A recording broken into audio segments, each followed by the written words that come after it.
So the next thought process is basically from whom we have been discussing recently, like Naval Ravikant, another great thinker of this century. So he says people spend too much time doing and not enough time thinking about what they should be doing.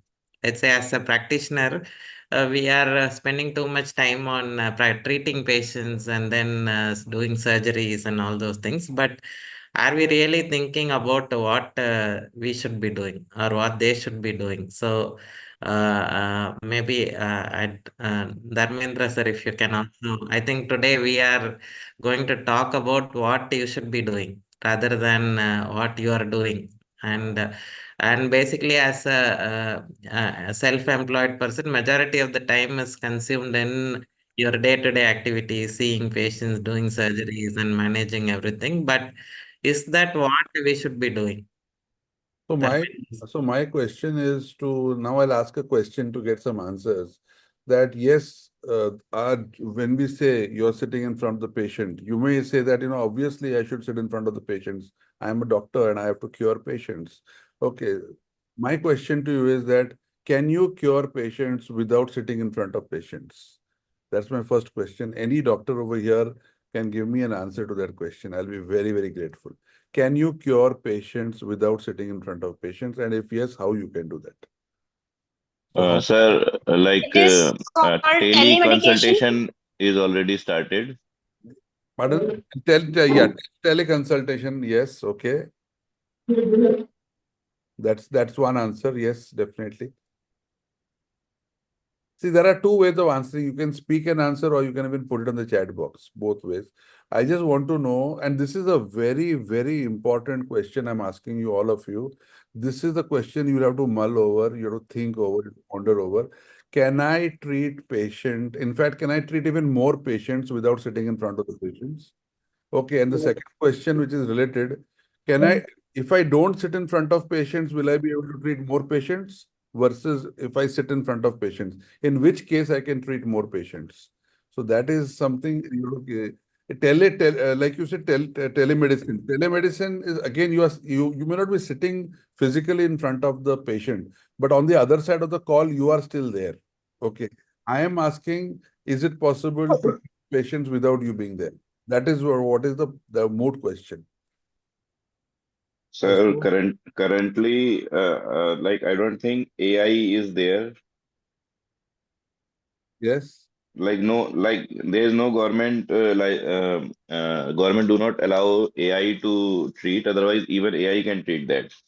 No. Okay. Because see, But norm. I'm not in that direction. I'm not talking about Okay, AI. I'm not talking okay. about AI. I'm not talking about AI at all. I'm still asking the same question. Let's not get into the AI part at all. But Okay. that is not the question at all. Hiring more doctors. Now see, we have some So answers. we can Yeah, I appoint think somebody doctors. has come with an Ah, answer. Hiring more doctors. I think yes, that's interesting. yes. So, I think that is a scenario that you all should all think deeply about. Okay, that you can treat more patients by hiring doctors. And when you hire doctors, I think we also need to have the mindset of sharing the skills of that we have and enhance that the system works well. You all will have a lot of questions. Like you can have a question like, I hire 5 doctors, and the 5 doctors, I give them all my secrets. Okay, and they copy my secrets and then they run away or they go somewhere else and they start their own practice. That That could, is the main problem, sir. yeah. So it is like, I know your objection before I said that. So I know that's the objection, and I'll tell you what. In same thing happens in our business also, in the money management business. We also work through business partners. Okay, so a lot of people are scared to appoint business partners, thinking that finally they will take away clients and go away. Okay, but let me tell you one thing. If you approach this with the knowledge of creating a proper system, a proper process, and building a brand. Okay, now just let me give you a simple example which is easy for you to relate. One of the topmost brands in the medical fraternity is Apollo Hospitals. Okay, so now imagine Do you think Apollo Hospital, I'm giving an extreme brand of a very popular brand so that it becomes easy for all of us to relate. But there are so many brands which are not as big as Apollo, but then they are doing extremely well. So idea is that if you can build a system and you can build the processes around it, and you can create a strong team, and you work on your brand, then remember the patients walk in because they want to be treated at Apollo Hospital. By this time they are not thinking so much about who the doctor specifically is. Okay, so that's the only way to scale up, because every doctor will age, every doctor will get bored, and every doctor will want something different to do in it, even if it is in the same area, or it could be in a different area also. So these are requirements as you age. Every decade you'll have different needs. So if you so this is something I would say you need to mull over and open up your mind to accept certain things, because okay, now questions are coming. Hiring doctors is expensive. Yes, again, when you're talking about hiring doctors is expensive and nurses, etc. See, this is again where we always think that we will have to pay their salaries. We will have to have the capital. You must understand that we live in a world today where there's a lot of capital with people. Okay, there are today people, so many people having 5 crores, 10 crores, 15 crores, they are put. So there is capital available. Okay, so it is not that, if you want to start some hospital or something, that's again something I've seen amongst a lot of doctors, that they all aspire to start a hospital. Now, one thing you must keep in mind, that being a doctor doesn't give you any advantage to start a hospital. Okay, that is the thing you need to understand. It gives you zero advantage to start a hospital. In fact, it may not even give you, it may be a disadvantage. So you need to connect with non-doctors. You need to collaborate with non-doctors. There is money over there. You need to raise capital. Okay, so hiring doctors is expensive, but can be done. Okay, but thinking has to be different. The path that most doctors think that, I will just save money and then make a building, and then hire doctors and do everything myself. That path is definitely not going to be the path to create wealth. The path is more to do with leverage and using other people's time, other people's money, and other people's skill. So I would want Dr. Senthil to reflect on this little more. Yes, sir. I think we are now driving people on that thought process, because generally when we start our practice, majority of the doctors think that their growth is going to be in one particular way. So let's say I start a small clinic and then I make it into a hospital, and then maybe I retire. And so that's what is the life cycle of a general practitioner or an ophthalmologist. And only a very small percentage of them think out of the box, and maybe think that, okay, how can I convert myself from a kind of a self-employed person into an entrepreneur? And basically, the other common problem I see is, maybe I have another question on that. We think that when we start an hospital, we are in the business of medicine. So, but I think that is a myth, because whenever you start a eye hospital, you are actually self-employed. You are not running a business, because that is not going to run without you. So once every day you have to be there, every day you have to spend time running that business. And then if you are kind of and the majority of the time we think that, okay, I started a hospital, now I'm in the business of healthcare. But actually that's not the thing. So we will cover it as we go forward. Let me put my next question. So basically, majority of the time, we are kind of earning with our time, because I have to sit in the clinic from morning 9 to 1, and then evening 5 to 8. In between, I do surgeries. So when you are trying to earn using your time, or when you're trying to rent your time to earn, your growth is going to be flat. But when you are thinking of other ways, just like how we thought we should implement, how can we add more doctors? How can I convert my practice into a business system where even without me being present physically, it can give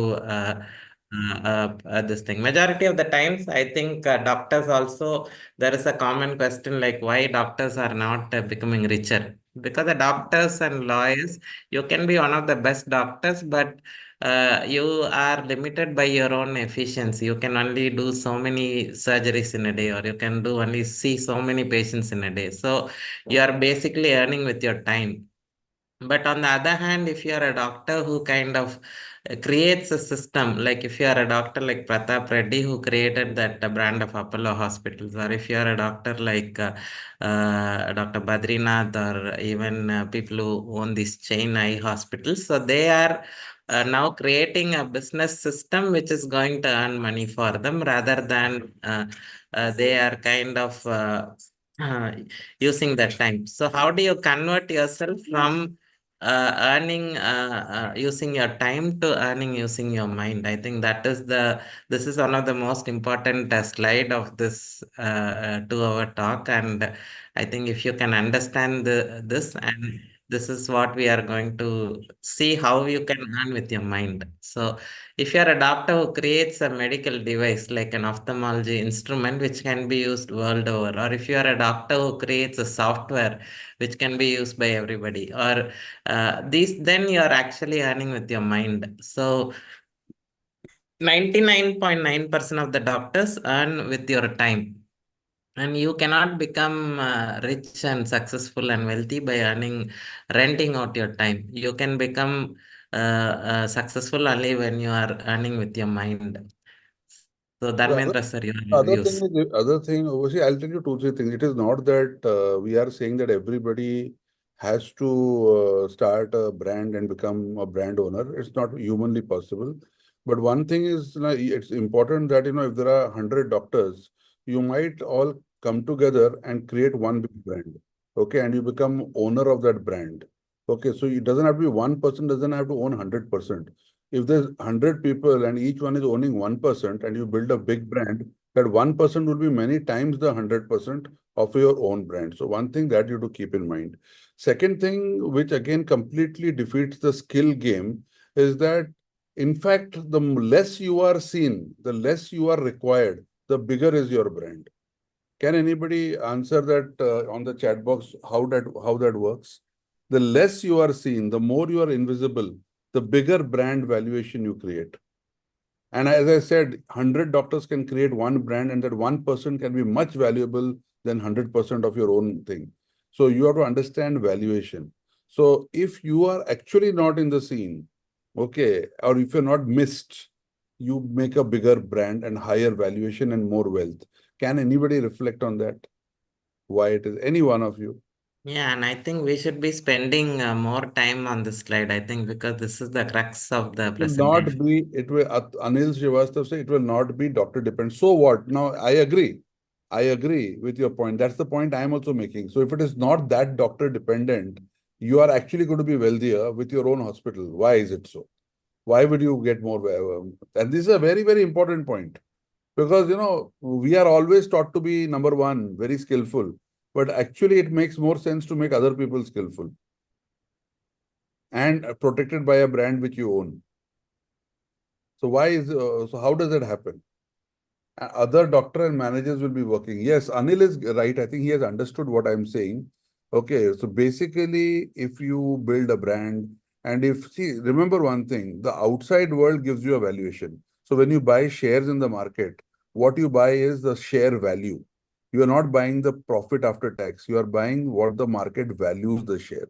So the market values it sometimes 20 times its PAT, okay, profit after tax, sometimes 30 times its profit after tax. So why does the market value you more? Because see, when you are buying something of Tata, something of HDFC Bank or something, do you ever think that who is running HDFC Bank or who is running Tata? You don't even think about it. You've taken it for granted that these are perpetual companies. Okay, so that is exactly why a individual human being needs to get out of the scene because no particular name can be there forever. And if anybody is valuing you, giving you a valuation for your shares, that means he wants to buy something which will be there not now, but even after 100 years. And certainly we are not going to be there after 100 years.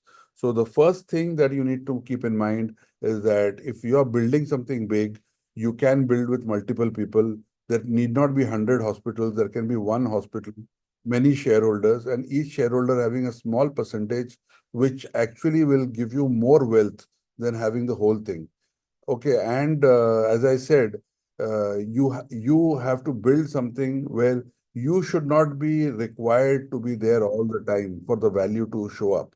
The value should show up without you. So when you hire doctors, it's very easy to do it because doctors are employees and those employees can be replaced. And clients don't feel problem because the brand is what they go to. So that is how the whole corporate world works. Okay, it's very important. And I'm telling you this because I do the same kind of consulting for financial advisors who also practice like doctors. But now the same thing we tell them, like I was doing a session 2, 3 days back, and I found out that they are earning, some of them are earning like 10 lakhs rupees a month, but their employee salary, total employee salary is like less than 1 lakh a month, while they are earning more than 10 lakhs a month. So these kind of scenarios don't, so when we hire a compounder or a staff, that is not called hiring. Okay, when you hire people who are as good as you or better than you, that is called serious hiring. And these are very difficult concepts to absorb, especially when you are a practitioner and you have lived for so many years thinking that I need to be the best. Okay, it's very difficult, but this is the secret to wealth. But this is not the only secret to wealth. You can continue practicing. You can continue practicing even at a low cost if you want to serve people. In that case, you should be a good investor. Okay, and if you are an investor, you are basically buying into companies that have margin, that have scale, and that have volumes. So it is not that everybody has to make a hospital. It is not that people have to come together and make a hospital. Those are the options. They are the different routes. And but there is also a route where you say that I want to practice at a slow pace. I'm happy even earning less money, but then you should be a good investor because your investment can give you a cash flow which is many times your practice. So you need to understand these things. So if you see today, I have seen there are a lot of people who have made lots of money and now they do things what their passion is. So for example, opening a cafe at in a hill station. They don't make money. They don't make too much of money. They just make enough money to pay their cost, pay their people, and maybe a little profit on top of that. But these are people who have already made a lot of money. Their cash flows from their investments are helping them. So it is not that everybody has to open a hospital. It is not that everybody has to pace up. You can slow down also. But you need to understand that if I want to be wealthy, there has to be one of the formulas that you use. And the one of the formulas is certainly that, you should have a good ability to invest and you should be a good investor. So if you are a good investor, you can choose to continue practicing at your pace till the time you wish to. So there are solutions everywhere. Only thing is we have to think a bit deep. But finally, I think all of us want time freedom, which is most important. All of us have a desire to do something in life which may not happen at the age of 60. It may happen at the age of 50. Okay, so keeping all this in mind, we need to structure our lives because every 10 years you've lost means you've lost it forever.